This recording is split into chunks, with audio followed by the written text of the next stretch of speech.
Biar Engkau menjadi milik kami selamanya Tuhan.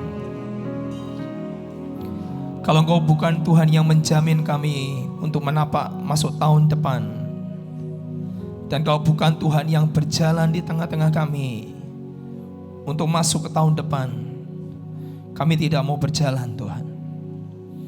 Musa tidak pernah mau berjalan tanpa Tuhan. Daud tidak pernah mau berjalan tanpa Tuhan. Elia tidak pernah mau berjalan tanpa Tuhan yang ada di depan kami. Semua nabimu, semua orang percaya, orang yang mencintai dan mengasihi Engkau, tidak pernah mau menapak masuk tahun depan tanpa Engkau berjalan di tengah-tengah kami.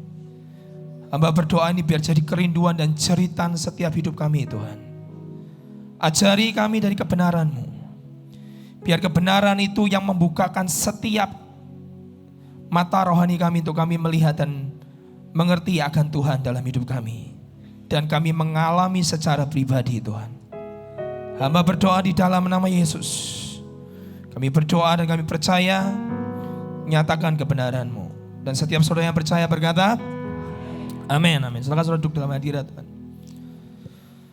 Saudara, seringkali manusia itu cenderung untuk membangun sebuah monumen atau membangun sebuah menara atau peringatan. Padahal Tuhan tidak pernah kita ingin membangun sebuah monumen, tapi Tuhan mau kita hidup dalam sebuah kegerakan. Di Pengkhotbah 1 ayat 19, Alkitab berkata, apa yang pernah ada akan ada lagi. Jadi kalau Alkitab berkata yang pernah ada akan ada lagi. Dan apa yang pernah dibuat akan dibuat lagi. Dan Alkitab berkata tidak ada sesuatu yang baru di bawah matahari. Saudara, setiap kita harus tahu bahwa segala sesuatu yang akan dialami di dunia ini adalah sesuatu yang akan repeated again, akan diulang lagi. Akan history will be repeated. Sejarah akan mulai diulang kembali. Kalau Alkitab berkata di kitab Pengkhotbah, yang pernah ada akan diulang lagi, yang pernah dibuat akan dibuat lagi, tidak ada yang baru. Semua akan diulang kembali. Berarti peristiwa Pantai Kosta pertama kali akan terulang lagi. Saudara, pada saat kita kemarin kebaktian Natal, saya bersyukur sekali Roh Tuhan memberikan sebuah intervensi. Buat sebagian kita mungkin saudara akan mendengar di Kisah Rasul 2 ayat 1 sampai 2. Kalau saudara melihat kegerakan Roh Allah pertama kali, sepertinya gaduh. Sepertinya itu semraut, sepertinya suara orang yang melengking, yang berteriak, mengucapkan bahasa yang asing, bahasa yang tidak masuk akal. Alkitab berkata, tapi itu Pantai Kosta. Sesuatu yang tidak lazim. Dan sejarah selalu terulang, orang terjebak dengan namanya membangun sebuah monumen, terjebak dengan namanya sebuah liturgi, terjebak dengan namanya sebuah rutinitas, terjebak dengan namanya sebuah agamawi. Dan saudara harus tahu, yang menyalibkan Yesus adalah roh agamawi, bukan tentara Roma. Bagaimana sejarah tidak akan terulang lagi dalam hidup kita hari ini? Saudara harus berdoa seperti Musa berdoa.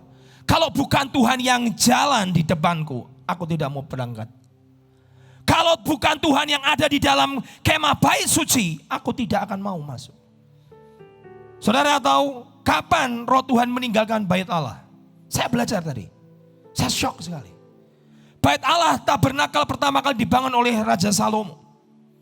Dan pada saat Raja Salomo membangun bait Allah, Alkitab berkata awan kemuliaan turun begitu tebal sampai para imam, para pelayan tidak bisa bangkit berdiri kembali. Saking kuat kabut, kemuliaan itu turun begitu tebal, begitu tik, begitu bisa dirasakan secara fisik. Mereka tidak bisa lagi melayani Tuhan, mereka tersungkur semua di dalam hadirat Tuhan. Tabernakel pertama kali yang dibangun oleh Salomo, bukan kemah saudara ini. Bait Allah pertama kali dibangun oleh Salomo, membuat orang, para pelayan tidak bisa bangkit berdiri. Dan semua jemaat tidak bisa bangkit berdiri. Tapi pada saat saya membaca cukup syok, hanya butuh waktu 5 tahun kemudian setelah Salomo meninggal, bait Allah dikotori dan dinajiskan. Sejak hari itu Roh Tuhan meninggalkan namanya ruang Maha Kudus. Nanti ada Zerubabel akan bangun kembali dalam bentuk yang sangat sederhana. Dan Tuhan melihat kerinduan mereka, menginginkan Tuhan dalam hidup mereka. Roh Allah kembali lagi. Tapi setelah Zerubabel membangun dan akhirnya masuk pembangunan bait Allah, yang kedua yang dibangun oleh Herodes, Roh Allah sudah tidak ada di sana lagi. Dan saudara, yang sangat mengagetkan adalah ritual agama Yahudi tetap berjalan. Menyembelih kambing, menyembelih domba, membawa ukupan, membawa roti tidak beragi. Imam mentahirkan dirinya, berjalan seperti biasa. Tapi kemuliaan Tuhan di balik tirai sudah tidak ada lagi. Bahkan ada seorang yang pernah bercerita, sebelum Yesus lahir di bumi, ada orang pernah mencoba masuk untuk membuka tirai itu, dan tidak ada kemuliaan di belakangnya. Tapi ritual agama tetap berjalan. Almarhum Billy Graham berkata, seandainya hari ini Roh Allah diambil dari umat manusia, ritual gereja akan tetap berjalan. Gereja akan tetap memuji, gereja akan tetap menyembah, gereja akan tetap kebaktian, gereja tetap akan ada PA, gereja tetap akan ada kebaktian wanita, kebaktian pria, semua tetap berjalan seperti biasa. 95% tanpa Roh Kudus. Manusia cenderung terjebak dengan namanya sebuah monumen. Terjebak dengan namanya sebuah peringatan, dan dia tidak belajar untuk berjalan di mana Roh Allah itu berada. Musa menjerit, kalau bukan engkau, kau cuma malaikat, aku gak akan jalan. Saudara, yang cukup mengagetkan adalah imam yang masuk ke tempat dalam bait Allah itu, dia harus ditali kakinya. Supaya orang yang masuk ke dalam tidak ikut mati kalau imam itu tidak kudus di hadapan Tuhan. Dan ritual itu terus berjalan setiap tahun. Padahal kemuliaan Tuhan sudah tidak ada. Dan kakinya tetap ditarik, diberi tali. Dan orang itu tetap masuk. Dan kemuliaan Tuhan sudah tidak di dalamnya lagi. Saya mau berkata kepada saudara hari ini, sejarah akan terulang lagi. Kita lihat Kisah Rasul 2 ayat 1-2. Ini pesan Tuhan buat kita untuk masuk tahun depan. Saya kasih judul namanya Heavenly Invasion. Sebuah kunjungan surga. Tahun depan akan banyak sekali namanya serbuan atau kunjungan surga dalam hidup kita. Saudara akan melihat malaikat, saudara akan mengalami namanya perjumpaan dengan Tuhan. Beberapa di antara kita akan mengalami namanya surga bumi akan begitu sangat kental. Karena sejarah harus terulang lagi. Nah sekarang kita akan lihat sejarah itu terjadi seperti apa. Di Kisah Rasul pasal yang kedua, Alkitab berkata, ketika tiba hari Pentakosta, semua orang percaya berkumpul di situ di satu tempat. Pasal 2 ayat yang ke-1, tiba-tiba turunlah dari langit suatu bunyi tiupan angin keras. Alkitab berkata tiba-tiba, suddenly. Roh Allah selalu bekerja tiba-tiba, tidak bisa diprediksi. Selalu munculnya tiba-tiba dalam hidup kita. Saudara tidak bisa mengatur roh Tuhan. Dia akan muncul tiba-tiba dalam hidupmu. Dan Alkitab berkata turunlah dari langit suatu bunyi suara tiupan angin keras. Dalam bahasa Inggrisnya berkata tiba-tiba dari surga ada sebuah noise. Ada sebuah ribut. Ada suara yang gaduh like a violent. Seperti brutal di loteng Yerusalem. Suara yang keras, gaduh, brutal. Pertanyaannya. Dan Alkitab berkata dan suara itu seperti suara angin yang bertiup dengan sangat keras memenuhi mereka. Dan mereka orang-orang Yahudi yang saleh di bawah kolong langit ada di situ. Dan mereka berkata itu sedang mabuk anggur. Setiap kali roh Tuhan mencoba hadir dalam hidup kita, dia datang secara tiba-tiba. Seringkali keagamawan kita tidak bisa mengenali. Dan kita cenderung untuk menolak. Sejarah membuktikan itu. Setiap orang menemukan kebenaran yang baru, dia bangun monumen situ, dia berhenti di situ. Termasuk karismatik, kegerakan yang paling terakhir, dia bangun monumen situ dan tidak bergerak lagi. Alkitab berkata dengan jelas ada bunyi tiupan angin keras dan orang saleh berada di seluruh Yerusalem. Dan mereka menganggap itu adalah orang gila. Sekarang perhatikan saudara, saya mau tunjukkan sesuatu buat saudara. Setiap kita tidak ada yang kebal dengan namanya keagamawian. Tapi kita harus hidup bergantung total kepada yang namanya Roh Kudus. Kita harus hidup bergantung total, kita harus mencari, merindukan namanya kemuliaan Tuhan di belakang tabir itu. Dan sekarang sudah tidak ada di belakang tabir lagi. Dan saya mau tunjukkan saudara, setiap kita harus punya kerinduan, passion. Tahun depan kau harus punya namanya sebuah kehausan dan kelaparan akan Tuhan lebih dari tahun 2019. Caramu beribadah, caramu berdoa, caramu mencari Tuhan harus double. Saudara tidak bisa lagi mencari Tuhan hanya berdoa dan kemudian tidak dijawab selesai. Enggak bisa. Saudara harus punya namanya kekerasan kepala untuk berkata, Tuhan aku mau ketemu dengan Engkau. Saudara paksa dirimu, saudara ngomong kepada dirimu, saudara latih tubuhmu, saudara paksa hidupmu untuk kau cari Tuhan dan kau ketemu dengan Tuhan secara pribadi. Karena kalau tidak saudara, kita akan kehilangan Tuhan. Ritual tetap berjalan, agama tetap berjalan, tapi tiba-tiba kita kehilangan Tuhan. Pantai Kosta pertama kali pada saat Petrus berdiri dan bangkit, 3.000 orang bertobat. 3.000 orang bertobat dan dibaptis. Pantai Kosta pertama. Sejarah seperti apa? Sejarah pertama kali yang terjadi adalah tempat itu penuh dengan orang di seluruh kolong langit Yerusalem, orang Yahudi di seluruh dunia berkumpul di Yerusalem. Tiba-tiba mereka dipenuhi, di atas kepala mereka ada lidah-lidah api, itu kasat mata mereka lihat. Setiap masing-masing kepala mereka ada lidah-lidah api. Dan Petrus berkhotbah, 3.000 bertobat. Dan yang luar biasa adalah setelah itu saudara lihat Petrus mulai berjalan, bayang-bayangnya menyembuhkan orang. Setelah itu lahirlah seorang bernama Paulus yang dari seorang pembunuh, dari seorang yang pernah membunuh Stefanus martir. Martir lahir di abad pertama. Gereja di awal bernama Stefanus.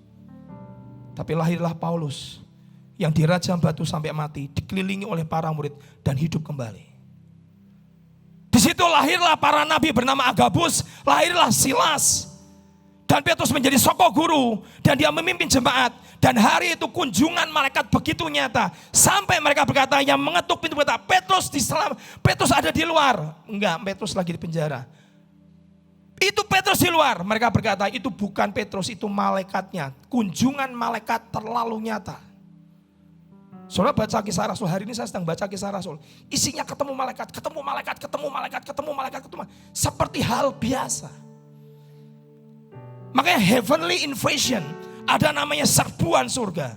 Itu adalah orang-orang kudus. Itu adalah para malaikat sedang membantu kita untuk menghadapi tahun depan dengan sesuatu yang luar biasa. Dan itu akan menjadi sangat common, sangat biasa dalam hidupmu. Engkau berjumpa dengan malaikat dan kau akan mengalami namanya Tuhan dalam hidupmu. Suatu kali saya mendengar satu cerita yang menarik saudara. Pantai Kosta pertama kali 3.000 orang bertobat. Pantai Kosta kedua terjadi kapan? Pantai Kosta kedua terjadi pada saat Azusa Street Revival. Hari itu saya cukup shock, cukup kaget adalah pada saat Azusa Street atau Pantai Kosta kedua, Tuhan memakai adalah orang kulit hitam. Dan itu adalah masih zaman 1906, itu zaman perbudakan. Jadi mereka masih membedakan gereja antara kulit hitam dan kulit putih itu dipisah. Gak boleh kulit hitam masuk ke gereja orang kulit putih. Itu melanggar law, melanggar hukum. Tapi hari itu Tuhan buat sesuatu yang tidak lazim lagi. Tiba-tiba ada seorang anak muda bernama William J. Seymour. Yang hari itu dia tidak boleh duduk masuk ke dalam ruang ibadah. Pengkhotbahnya berkata karena pengkhotbahnya orang kulit putih, itu ibadah orang kulit putih. Dia berkata kamu di belakang tabir saja di luar. Dengarkan di luar. Di tengah dia sedang mendengarkan di luar, dia dilawat Roh Kudus. Dan untuk pertama kalinya dia mengalami namanya baptisan Roh Kudus.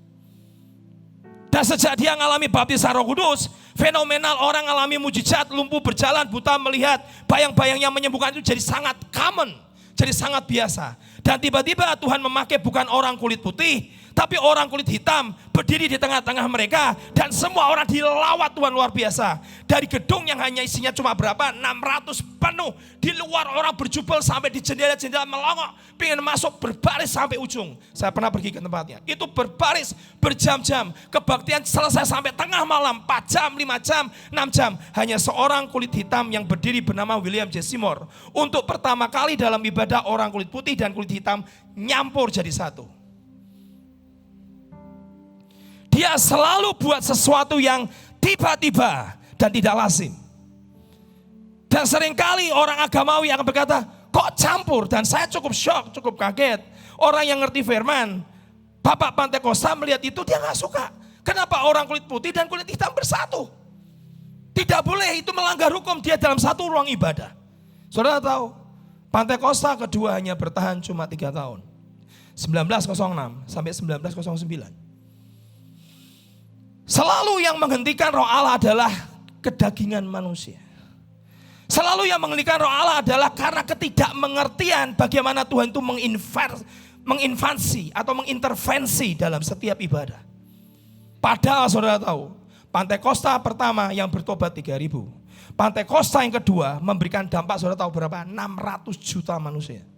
Pantekosta kedua. Dan Alkitab berkata yang ada akan ada lagi. Dan tidak ada sesuatu yang baru di bumi ini. Pantekosta ketiga sedang kita tunggu hari ini. Tahun depan ada sesuatu yang Tuhan akan munculkan di tengah-tengah kita.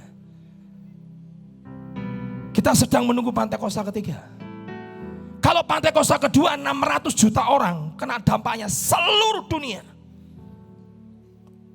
Orang berkata, seperti kitab Kisah Rasul berkata, orang di Kisah Rasul berkata itu orang gila. Koran hari itu di Pantekosta kedua di California, di LA, di Los Angeles berkata, ini orang sedang berbahasa yang ganjil. Mereka sedang mengucapkan bahasanya orang gila. Terulang lagi. History is repeated again. Sejarah terulang lagi.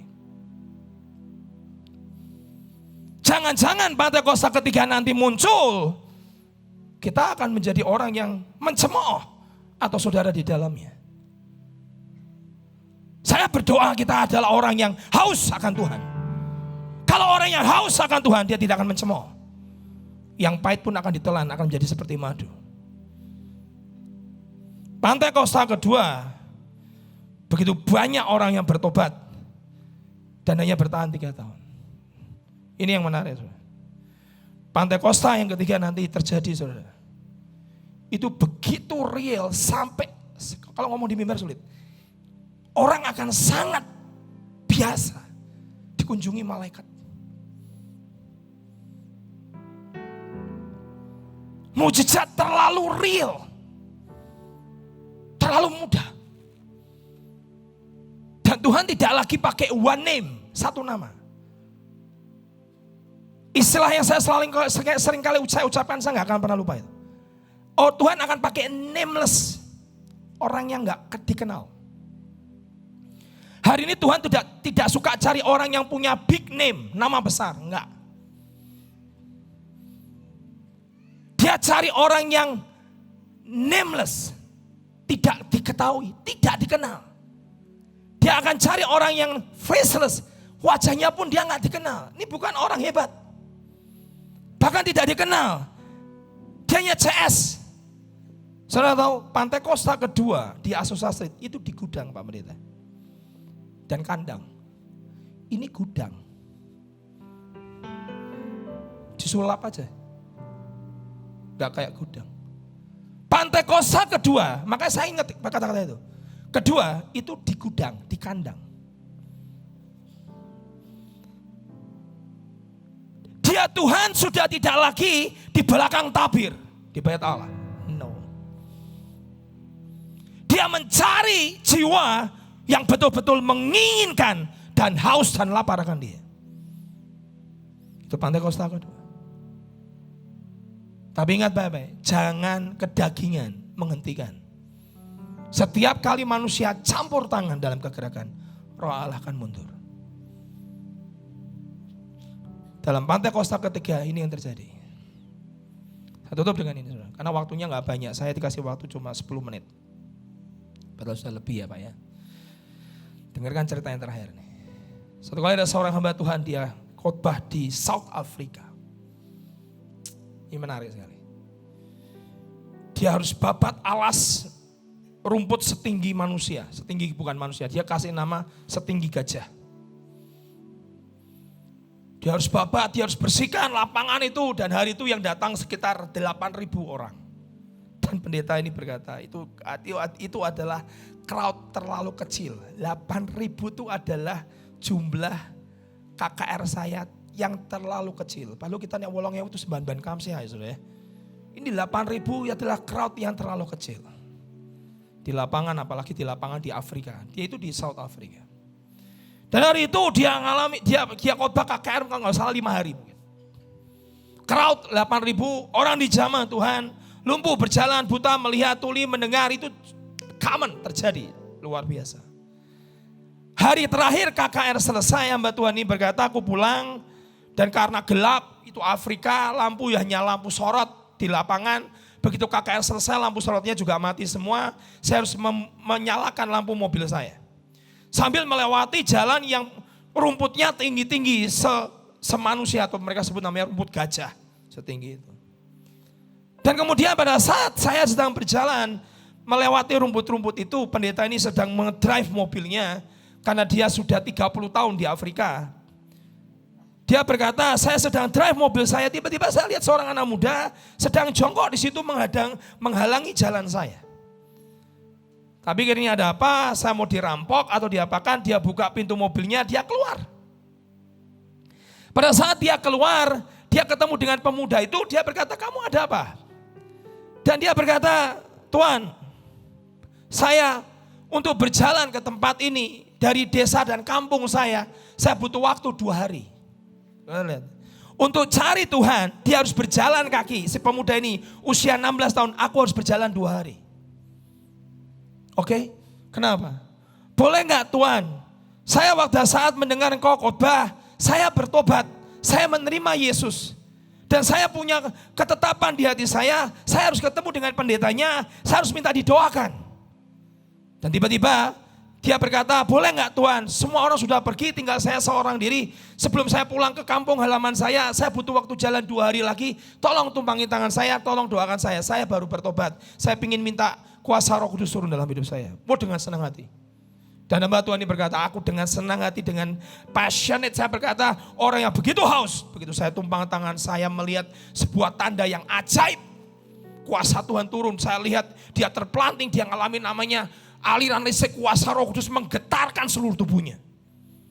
Setelah saya lihat terbaring begitu cukup lama, saya tunggu dan kemudian hamba Tuhan berkata, dia bangun kembali. Dia berkata, terima kasih Tuhan, saya pulang ke desa saya. Dan dia pulang 2 hari. Jalan kaki, hebat ya. Orang cari Tuhan, jalan kaki 2 hari. Saudara, dari ujung ke sini gak butuh waktu 2 hari. Tuh, dia butuh 2 hari. Dan begitu dia pulang sampai ke desa di kampung halamannya, saya tahu pasti capek karena dia harus berjalan. Dan sampai di desa kampung halamannya, tiba-tiba ada seorang ibu sedang menggendong bayi. Dan dia nangis teriak-teriak, dia datangi kepala suku sambil teriak-teriak. Kepala suku, anakku yang kedua pun sekarang sedang dying, sedang sekarat dan mau mati. Kepala suku tahu kan, anakku yang pertama kemarin 1 minggu yang lalu habis kita ngubur.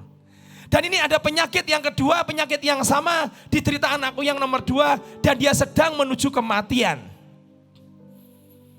Dan pada saat dia bicara begitu, kepala suku masih di dalam rumahnya, dia teriak-teriak. Si pemuda ini baru pulang, capek. Dia melihat seorang anak yang sudah lemas, sudah pucat, sudah mau mati sekarat. Tiba-tiba dia berkata, boleh enggak aku berdoa untuk anakmu? Tentu boleh. Saya izin kepada kepala suku, ya izin, saya doakan. Didoakan. Begitu didoakan langsung instan, tiba-tiba dia langsung sembuh. Anak ini langsung sembuh dan dia minta makan. Langsung sehat, minta makan, dia sembuh, dia lari sana sini, dia lari kemana-mana. Dan kemudian ibu ini teriak-teriak berkata, karena anak yang pertamanya mati, anak keduanya sembuh. Dia kepala suku, dia lari ke kepala suku. Dan pada saat dia lari ke kepala suku, ada apa yang terjadi? Kamu tahu kan, 1 minggu yang lalu saya menguburkan anak saya.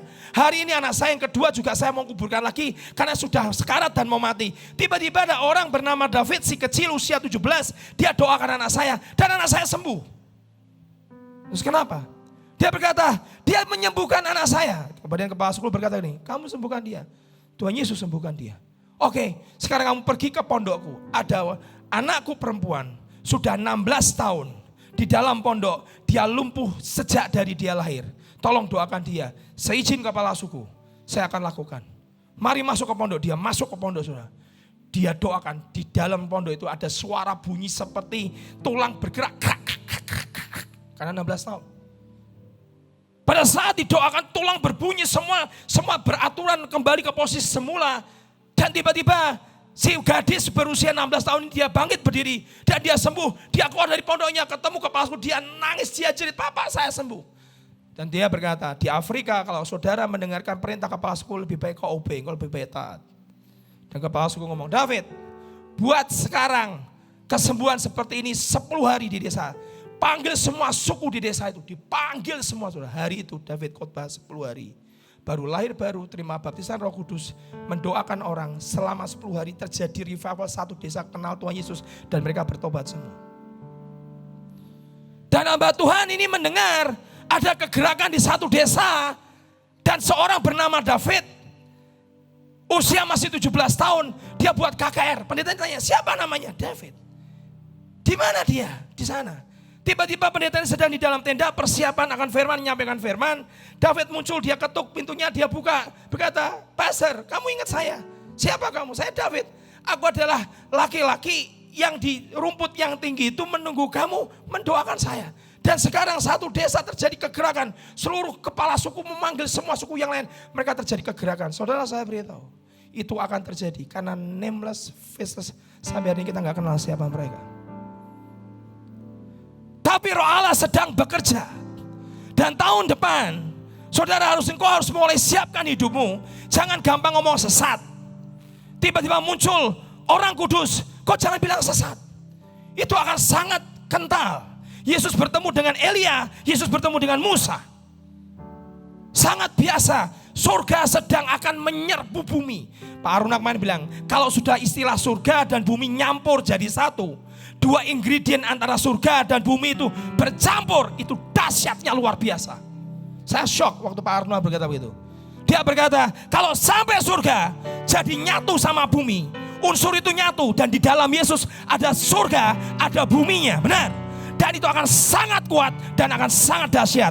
Tahun depan akan ada kunjungan yang sangat kuat dari surga. Dan saudara siapkan hidupmu, karena surga dan bumi harus bersatu. Pendahulu-pendahulu kita yang sudah pulang, pendahulu-pendahulu kita yang sehari sudah bersama dengan Tuhan, saya beritahu, hari ini saya dengar ada 4-5 hamba Tuhan berkata, mereka akan muncul dan datang akan membantu dalam peperangan terakhir. Saudara, saya beritahu, sesat Pak, silakan.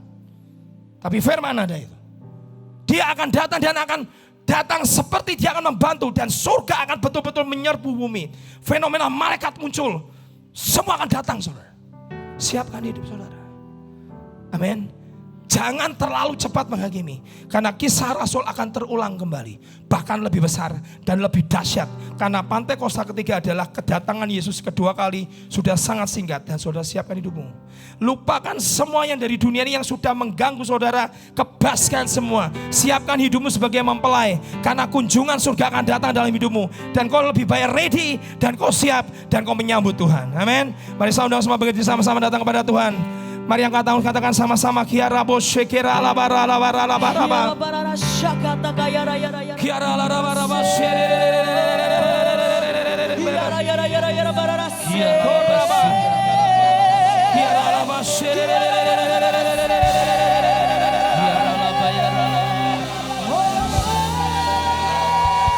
mari angkat tangan sama-sama datang kepada Tuhan.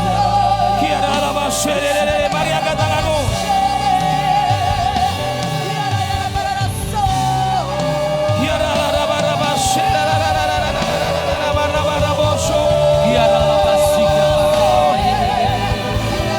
Siapkan hidupmu, siapkan hidupmu. Kiara labaraba shekera labaraba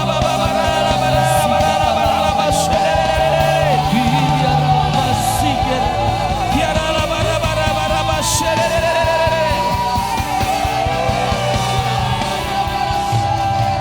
Saudara lihat saya sebentar. Kita seringkali mendengar, kau boleh memulai dengan kuat hari ini. Tapi orang seringkali berkata, tapi yang penting adalah kata akhir. Betul? Itu betul, gak ada yang salah. Tapi saya kaget, shock dengan kitab Yesaya berkata, Di akhirmu itu tergantung dari mana awalnya engkau memulai. Terus tahu? Kau hari ini memulai masuk tahun baru dengan kuat. Kau akan akhiri dengan kuat. Karena Alkitab berkata dia menyatakan akhir dari mana? Dari awal. Kita mau masuk tahun baru. Mari awali dengan kuat. Amin. Dan kau akan akhiri dengan kuat. Kau awali dengan passion. Kau akan akhiri dengan passion. Kau awali dengan sesuatu berkata Tuhan, aku akan tetap mengejar engkau sampai aku mendapatkan kau. Amin. Kau akan ketemu dengan Tuhan. Yes, Lord. Bukan hanya dengan kata akhir, tapi engkau harus mengawali dengan kuat bersama dengan Tuhan. Amin. Amin. Mari saya minta saudara semua dengan haus dan lapar kau angkat tangan berkata, inginkan lebih. Mari awali dengan kuat bersama dengan Tuhan.